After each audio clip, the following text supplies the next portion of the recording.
హిందూ ధర్మంలోనే మహిళలకు గౌరవం ఉంది, పూజ్యురాలు ఉంది. దేవతలు మహిళలుగా ఉన్నది ఒక హిందూ ధర్మంలోనే. క్రైస్తవంలో కానీ ముస్లింలలో కానీ మహిళలు దేవతలుగా లేరు.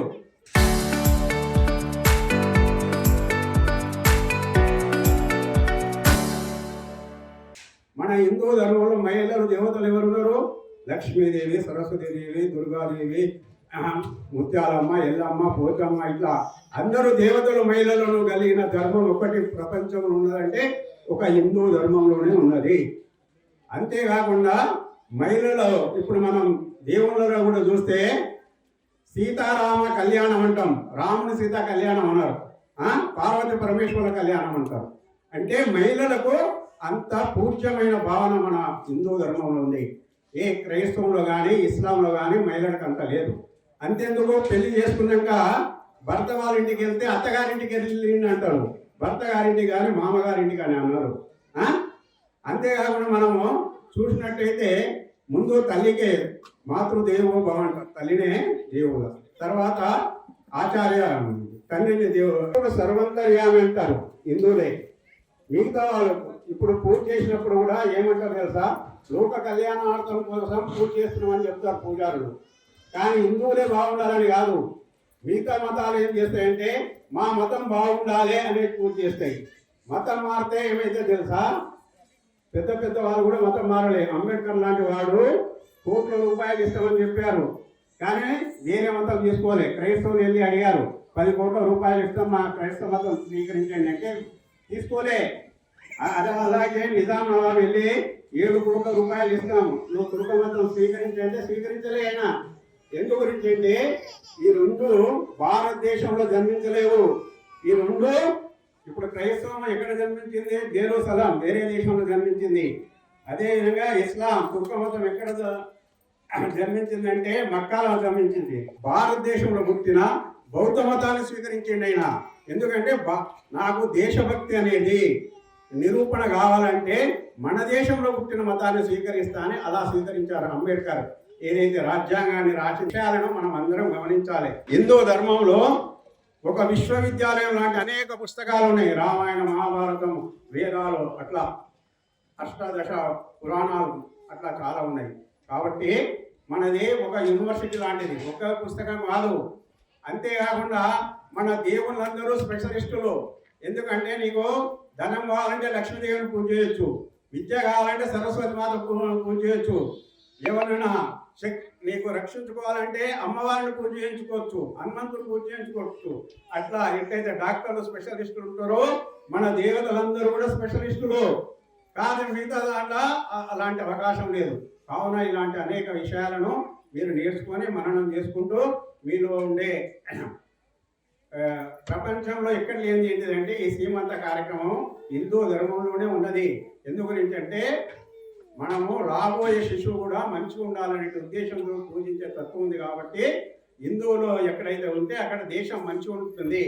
కాబట్టి ఈ విషయాన్ని మీరు అర్థం చేసుకొని ఇలా సహకరించినందుకు మీకు అందరికీ వందనాలు. ఫస్ట్ థింగ్, మీరు డాక్టర్ని ఎప్పుడు కన్సల్ట్ అవ్వాలి.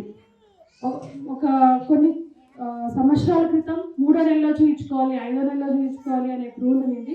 ఇప్పుడు అలా కాదు. ఎంత తొందర అయితే అంత తొందర మీరు డాక్టర్ని కన్సల్ట్ అయ్యి, లేదా మీ ఆశా వర్కర్లో, మీ లోకల్ పిహెచ్సిలో డ్యూటీ డాక్టర్స్తో లేదా మెడికల్ ఆఫీసర్స్తో బుక్ చేసుకోవడం చాలా మంచిది. ఎందుకంటే దానివల్ల మీ ఆశా వర్కర్స్ కానీ, మీ అంగన్వాడీ వర్కర్స్ కానీ మీకు సరైన న్యూట్రిషన్ అంటే ఆహార పదార్థాలు అందించడం కానీ, మీకు సరైన టైంలో రక్త పరీక్షలు చేయించడం కానీ, లేదా స్కాన్లు ఎప్పుడు చేయాలనేది కానీ చెప్తారు. సో మీరు ప్రెగ్నెన్సీ పాజిటివ్ వచ్చిన వెంటనే ఫస్ట్ వాళ్ళకి ఇన్ఫర్మేషన్ ఇవ్వడం చేస్తున్నట్టు డెలివరీ అయ్యి 6 వీక్స్ వరకు 6 వారాల వరకు కూడా ఆశా వర్కర్కి సిస్టర్లే బాధ్యత ఉంది.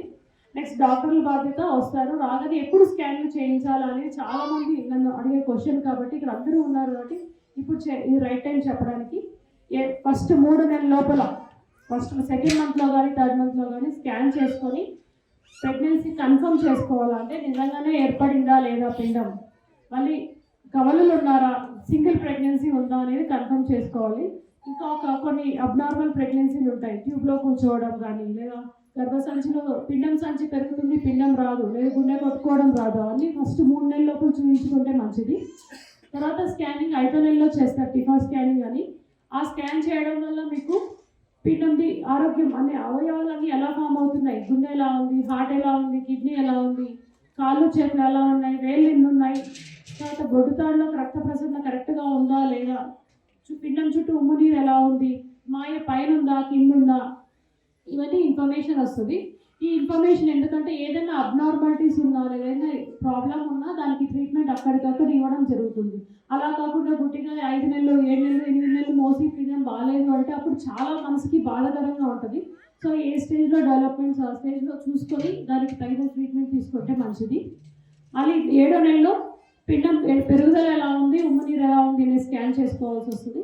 మళ్ళీ 9వ నెల డెలివరీకి ముందు తల ఎక్కడ ఉంది, కాలు ఎలా ఉన్నాయి, చేతులు ఎలా ఉన్నాయి, తల పైకి ఉందా కింద ఉందా, మాయ ముదిరిందా లేదా, మాయ పైకి ఉందా కిందికి ఉందా, లేదా డెలివరీ టైంలో ఉమ్ము నీరు కరెక్ట్గా ఉందా లేదా, ఉమ్ము నీరు ఎటువంటి పరిస్థితిలో తగ్గినా పెరిగినా ప్రాబ్లమ్స్ ఉంటాయో అన్నీ చూసుకోవాల్సి వస్తుంది. సో ఈ బేసిక్ స్కాన్స్ చేసుకోవాలి, బేసిక్ చెకప్స్ చేసుకోవాల్సి వస్తుంది.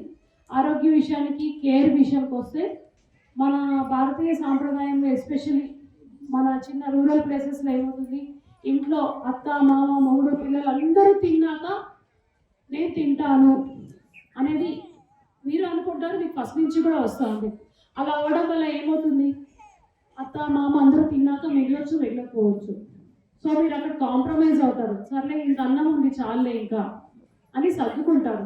కానీ ప్రెగ్నెంట్ లేడీకి ఆ రూల్ వర్తించదు. ప్లీజ్ మిమ్మల్ని మీరు మార్చుకోవడానికి ట్రై చేయండి. ఫస్ట్ ఇంట్లో ఉన్న ప్రెగ్నెంట్ లేడీ తినాలా, ఆమె తిని మిగిలినాకే మిగతా వాళ్ళు తినాలా. అంటే మీకు భోజనం లేక కాదు, కానీ వంట చేసుకుని ఉంటారు, అంతే వంట ఉంటుంది, వంట అయితే పెరగదు కదా, తినచ్చు. మీకు చాలకపోతే చాలా ఆహారం తింటారు. కానీ అలా కాకుండా కనీసం సెకండ్ మంత్ ప్రెగ్నెన్సీ నుంచి డెలివరీ అయ్యి పాపకు పాలిచ్చే అనే రోజులు ఫస్ట్ గర్భిణీ మాత తినడం అలవాటు చేసుకోండి. ఇది చాలా ఇంపార్టెంట్.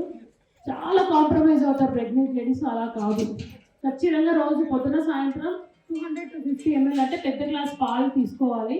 అమ్మ పాలు నేను తాగమ్మా, చాయ్ 15 గ్లాసులు తాగుతుంది, 10 సార్లు తాగుతుంది అంటే లెక్కలే, అది కాదు. ఎందుకంటే కాఫీ టీలో ఉండే దానివల్ల మీ ఆకలి తగ్గిపోతుంది, గ్యాస్ట్రైటిస్ వస్తుంది.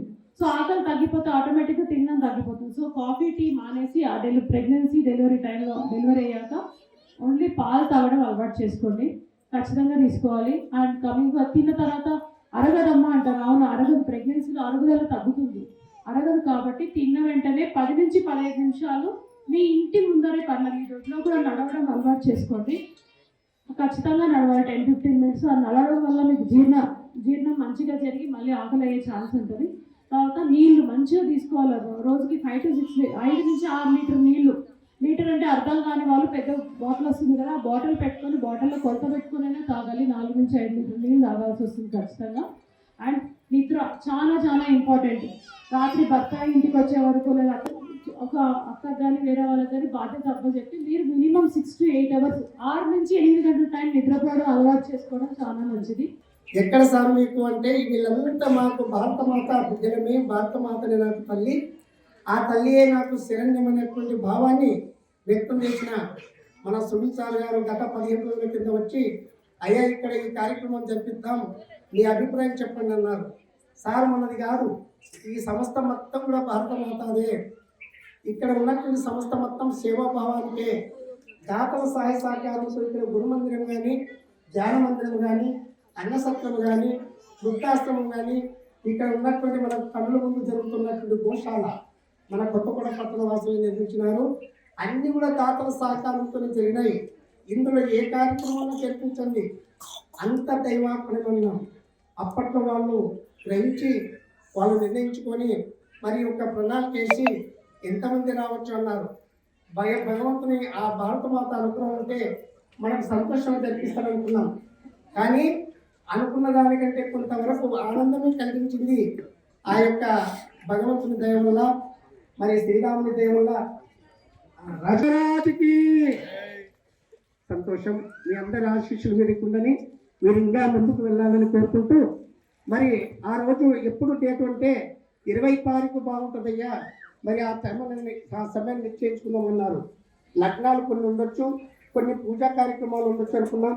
అయినా సరే మంచి టైంలో పెట్టుకుందామని వారు నిర్ణయించినటువంటి ముహూర్తంలో ఈరోజు మన కన్నుల పండుగగా ఆనంద వైభవంగా మాతలందరినీ కూడా మీరు ఇక్కడ పెద్దల దర్శనం తీసుకున్నారు. చాలా సంతోషం. ఈ ప్రణాళిక వేసుకోవడంలో చాలా మరి అలాగే మీకు వెయిటింగ్ తూకం చూడాలని కూడా ఒక మిషన్ తెచ్చిపెట్టినారు. అన్ని రకాలుగా సేవలు అందిస్తున్నారు. ఒక డాక్టర్ దగ్గరికి మనం పోవాలంటే 400 ఫీజు కావాలి. ఒక ఎండి డాక్టర్ని సంప్రదించాలంటే, సమస్తం ఎంబీబీఎస్ డాక్టర్ సంప్రదించాలంటే 200 ఫీజు ఉండాలి, 300 ఫీజు కావాలి. మీకు అందరికీ తెలుసు. ఇవాళ 6 నెలల్లో ఉన్న వాళ్ళు ఉన్నారు, 7 నెలలు ఉన్న వాళ్ళు ఉన్నారు. మాట మీకు ఎగిరిన ఎప్పుడు 9 నెలలు 9 మాసం ఎగిరిన తల్లి వచ్చింది ఇక్కడ. ఇలాంటి వాళ్ళు మీరు నిత్యం ఎన్ని ఛార్జీలు తిరిగిచ్చినాడు రేవంత్ రెడ్డి మనకు కాంగ్రెస్ ప్రభుత్వం. కానీ మరి డాక్టర్ ఫీజు ఏంది, ల్యాబ్ ఫీజు ఏంది, అక్కడ చేసే రాకలకు కూడా ఖర్చులు ఏంది, ఒకరోజు 12,000 ఖర్చుతో కూడుకున్నటువంటి చెకప్లు ఇలా ఇలాంటి పరీక్షల్లో మనకు సహకారం అందించినారు. మనకి ఇప్పుడు ఇంతకు ముందు లాగా 9 నెలల్లో ఎప్పుడైనా వీలున్నప్పుడు 5వ నెలలోనో 6వ నెలలోనో చేయించుకుందామని చాలా మంది అనుకుంటారు.